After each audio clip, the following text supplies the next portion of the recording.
रानी परी परी महल में दमामा बजाते ही वो आवाज पूरे परी महल में गूंजने लगी और आवाज सुनते ही नील परी और लाल परी।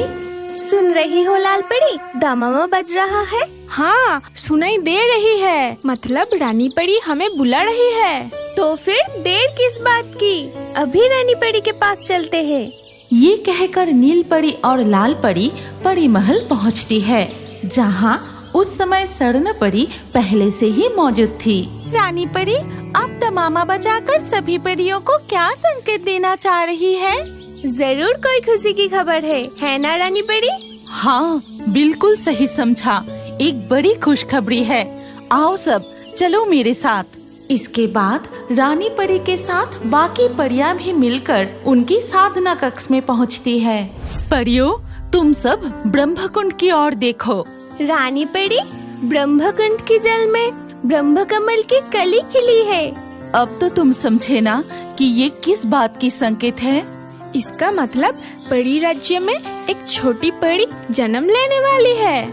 हाँ, आज ही ब्रह्म मुहूर्त में मुझे ये संकेत मिला है। तो सुनो परियों, आज से हमें और भी ज्यादा सतर्क रहना होगा, ताकि इस ब्रह्म कमल की कली को कोई भी नुकसान ना पहुँचे। फिर रानी परी सभी परियों को समझाने लगती है कि उन्हें इस कली की देखभाल कैसे करनी है और उन सब को क्या क्या कार्य करने हैं। क्या हुआ लाल परी, फूल तोड़ना हो गया? रुको, अभी तो बस शुरुआत है नीली परी। मुझे इन सारे फूलों से रस निकलकर सुगंधित तेल बनाना है, जो हमारे नन्ही परी के लिए पहले से ही तैयार करके रखना है। सही कहा, हमारी नन्ही सी परी को हम बड़ी लाड प्यार से पालेंगे। अब मैं चलती हूँ। तो तुम कहाँ जा रही हो नीली परी? मैं जा रही हूँ कुछ रेशमी धागे इकट्ठा करने, ताकि मैं सुंदर कपड़े बना सकूँ। फिर नीली परी वहाँ से उड़कर अपने कार्य के लिए चली जाती है और इसी तरह सारी परियां मिलकर पूरा दिन काम करती रहती है। लेकिन परियों की हर एक गतिविधि पर नजर रख रही थी परी राज्य की बाहर पेड़ पर बैठे बायस नाम की एक कौआ। ये मामला क्या है, कुछ समझ में नहीं आ रहा। अचानक से ये परियां बहुत व्यस्त हो गई है, काम करते ही जा रहे हैं, दिन भर इन्हें फुर्सत ही नहीं मिल रही। ऐसा सोचकर बायस वहाँ से उड़कर चला जाता है और पहुँचता है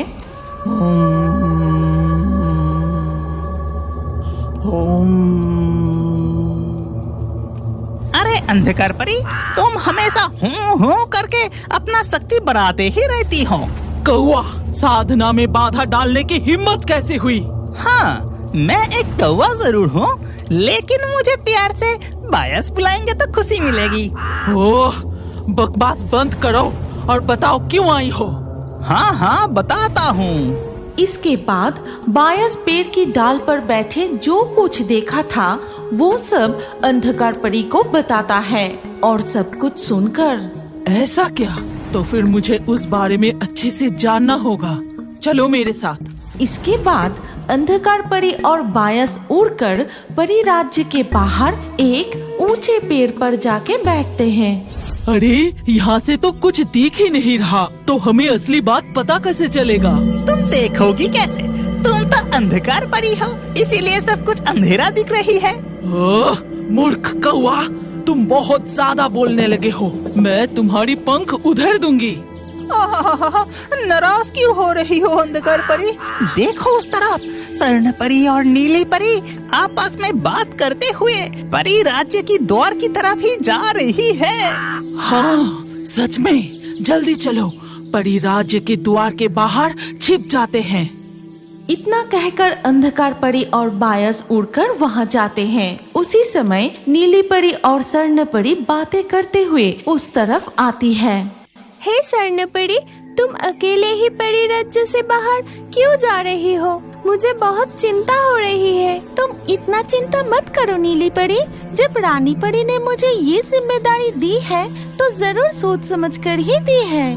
तुम जल्दी से जड़ी बूटियाँ इकट्ठा करके वापस लौट आना और अपना ख्याल रखना। इसके बाद स्वर्ण परी परी राज्य के द्वार से निकलकर उड़ जाती है और उसे देख अंधकार परी और बायस छुपकर उसके पीछे पीछे जाते हैं। फिर वो एक जंगल में पहुंचते हैं और वहाँ स्वर्णपरी एक टीले पर अपनी जादू की छड़ी रखकर घूमते हुए जड़ी बूटियाँ इकट्ठा कर रही थी। बस मैंने सारी जड़ी बूटियाँ इकट्ठा कर ली है। अब मुझे जल्दी से परी राज्य लौटना होगा। ठीक उसी समय पीछे से अंधकार परी कहती है, क्या बात है स्वर्णपरी, क्या परिराज में कोई बीमार है? क्या रानी परी को कुछ? अरे नहीं नहीं, रानी परी को कुछ नहीं हुआ। आज तो हमारी नन्ही नहीं कुछ नहीं, मुझे अभी जाना होगा। ठीक उसी वक्त बायस टीले से स्वर्णपरी की जादुई छड़ी लेकर वहाँ से उड़कर भाग जाता है। ये क्या कर रहे हो बायस? मेरी छड़ी वापस दो। जब तक तुम परिराज्य की सारी बातें मुझे नहीं बताती तब तक तुम्हें ये जादुई छड़ी वापस नहीं मिलेगी स्वर्णपरी। नहीं, मैं कुछ नहीं बताऊंगी। तुम एक दुष्ट परी हो, तुम्हारे इरादे कभी अच्छे नहीं हो सकते। तो फिर तुम यही कैद रहो स्वर्णपरी। ये कहकर अंधकार परी जादू से स्वर्णपरी को रस्सियों से बांध देती है। फिर वो स्वर्णपरी का रूप धारण करके उसकी चेला बायस से स्वर्णपरी का जादुई छड़ी लेकर वहाँ से उड़ जाती है। उधर परी राज्य में बात क्या है, स्वर्णपरी अब तक जड़ी बूटियाँ लेकर लौटे क्यों नहीं? ब्रह्म कमल की कली खिलने का समय हो गया है और इस पल सारे परियों की उपस्थिति जरूरी है। मैं आ गई, यहाँ हूँ रानी परी, और ये रही जड़ी बूटियाँ। फिर सभी परियां अपनी अपनी जादू की छड़ियां ब्रह्म कमल की ओर उठाती है और साथ ही साथ उस ब्रह्म कमल से जन्म लेती है एक नन्ही सी परी। तभी उसे रानी परी अपने गोद में उठाए। परियों, तुम सब देख रहे हो हमारी नन्ही परी कितनी सुंदर है। इसका जन्म ब्रह्म कमल से हुआ, इसीलिए इसका नाम होगा कमल कली। लेकिन ध्यान रहे, ये कोई साधारण परी नहीं है। 5 साल पूरे होते ही ये परी राज्य में क्रांति लाएगी, इसीलिए हमें इसे बहुत सावधानी से पालना होगा। और ये सब कुछ देखकर भेषधारी अंधकार परी मन ही मन सोचती है, अच्छा तो ये बात है, लेकिन तुम्हारा ये सपना कभी पूरा नहीं होगा रानी परी। इसे तो मैं जब पूरे परी राज्य में खुशी का माहौल था, उस समय जंगल में कोई मुझे बचाओ, कोई मेरी मदद करो। तभी वहाँ एक टूनी चिड़िया आती है और स्वर्णपरी को इस हालत में देखकर, स्वर्णपरी, ये क्या? तुम्हारी ऐसी हालत किसने की? फिर स्वर्णपरी टूनी चिड़िया को सारी बात बताती है। इसके बाद मुझे तुरंत परी राज्य लौटना होगा, वरना वहाँ बहुत बड़ा संकट आने वाला है। तुम मुझे बचा लो। टूनी चिड़िया तुरंत अपनी चोंच से स्वर्णपरी की रस्सियाँ खोल देती है। फिर स्वर्णपरी परी राज्य की ओर उड़कर चली जाती है। तभी परी राज्य में, नीली परी, कमल कली को जरा मुझे भी दो ना, मुझे भी उसे प्यार करने का बहुत मन कर रहा है। हाँ हाँ जरूर, ये लो, तुम भी कमल कली को प्यार करो। तब तक मैं तुम्हारी जादू की छड़ी पकड़ती हूँ, मुझे दो। ये कहकर लाल परी भेषधारी स्वर्णपरी से छड़ी लेकर पास खड़ी हो जाती है। इसके बाद नील परी नन्ही सी कमल कली को लेकर उस भेषधारी के पास जाती है और ठीक उसी वक्त, रुक जाओ नीली परी, उसके पास मत जाना, वो असल में अंधकार परी है। ये सुनकर रानी परी तुरंत आकर नीली परी के हाथ से कमल कली को लेकर वहाँ से उड़ जाती है। तभी अंधकार परी भी अपना असली रूप में आती है। रुक जाओ रानी परी, तुम किसी भी हालत में कमल कली को मुझसे बचा नहीं पाओगी। ये कहकर अंधकार परी रानी परी का पीछा करने लगती है। परियों, जल्दी चलो, हमें अंधकार परी को रोकना होगा ताकि वो रानी परी तक पहुंच ना पाए। इसके बाद स्वर्णपरी लाल परी से जादू छड़ी लेकर बाकी परियों के साथ उड़ जाती है। परियां उड़ते हुए तेजी से आते समय जाल में फंस जाते हैं। तभी हरियाली परी कहती है, एक दिन सुबह जब सारे पंछी मिलके खेत में काम कर रहे थे, तभी पॉपी कबूतर मिट्टी खोद रहा था और बोल रहा था, अरे भाई सब जल्दी करो, अभी भी बहुत काम बाकी है। लेकिन अचानक उस जमीन के नीचे से एक सुनहरा घड़ा निकला। तभी अरे देखो देखो, मुझे एक सुनहरा घड़ा मिला। तभी थियो कौवा कहता है, लगता है इसमें बहुत सारे हीरे मोती हैं। जल्दी से इसका ढक्कन खोलो। लेकिन जब उसने ढक्कन खोला तो निकला एक भयानक राक्षस। बहुत साल के बाद मैं फिर से मुक्त हो गया। अब मैं जो चाहूँ वो करूँगा। फिर राक्षस ने सारे पेड़ पौधे और खेत में भी आग लगा दिया। ये देख टुनिया ने कहा, ये राक्षस ऐसा क्यों कर रहा है? हमने इसका क्या बिगाड़ा? पता नहीं, लेकिन ये बड़ा ही भयानक है। आज बहुत साल बाद मैं पेट भर के खाऊंगा। सब चिड़िया की मांस बहुत स्वादिष्ट है। सारे पंछी और जंतु को मार के खाने लगा। सब पंछी डर से इधर उधर उड़ने लगे, चिल्लाने लगे, बचाओ, बचाओ, इस राक्षस से कोई बचाओ। अब परियां स्वर्ग में बैठी थी और उन्हें पंछियों की चीखें सुनाई देती है। तभी बादल परी कहती है, सारे पक्षी इतना क्यों रो रहे हैं? चलो चलकर देखते हैं। तभी सभी परियां जल्दी से वहाँ जाते हैं। लेकिन वो राक्षस बड़ा ही चतुर था। उसने पहले से ही जाल बिछा के रखा था। परियां उड़ते हुए तेजी से आते समय जाल में फंस जाते हैं।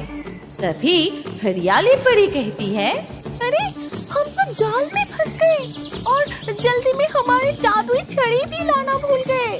तभी बादल परी कहती है, इस जंगल में इतना बड़ा मकड़ी कहाँ से आया जो ऐसा भयंकर जाल बिछाएगा? ये कोई मायावी शक्तिधारी का ही काम होगा।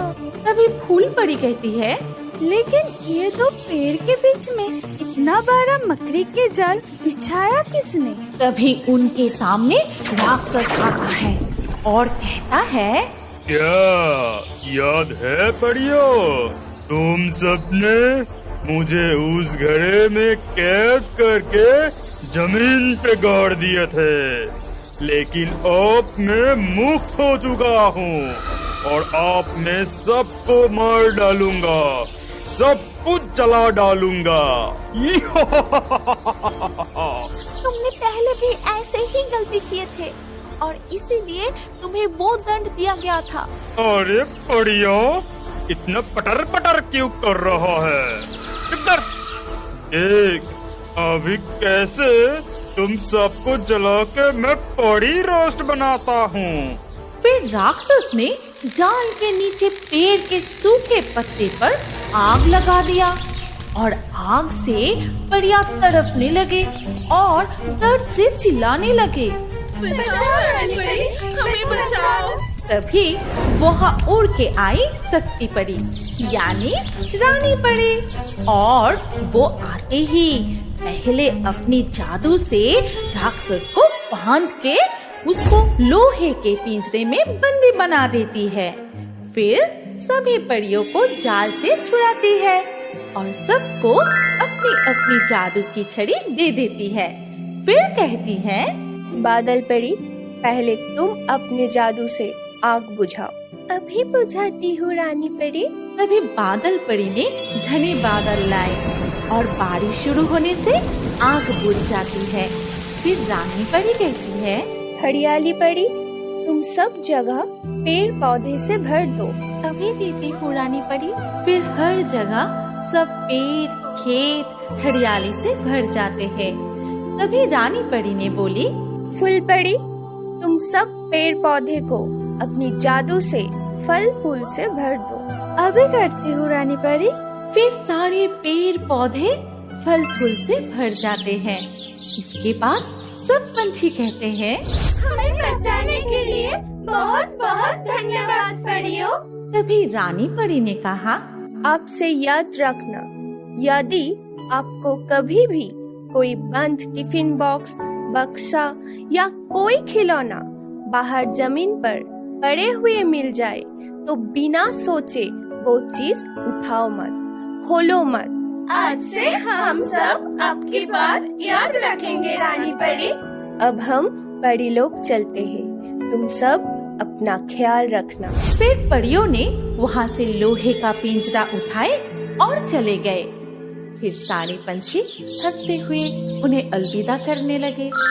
क्या अब बड़े होकर भी कार्टून देखना पसंद करते हैं? तो अपना नाम कमेंट करें और हमारे पिछले वीडियो से लाकी ड्रॉ में चुने गए नाम हैं पवित्र, जुनेल, चंदन, मनीता, कपिल, तनुजा, देव, वैष्णवी, नेहा, संजना, नसरीन, सुभान, आस्था, दलजीत, चांदनी। जिन दर्शकों ने हमारे चैनल को सब्सक्राइब करके फिर कमेंट में अपना नाम लिखा, हमारे अगले वीडियो में उन्हीं के नाम चुने जाएंगे।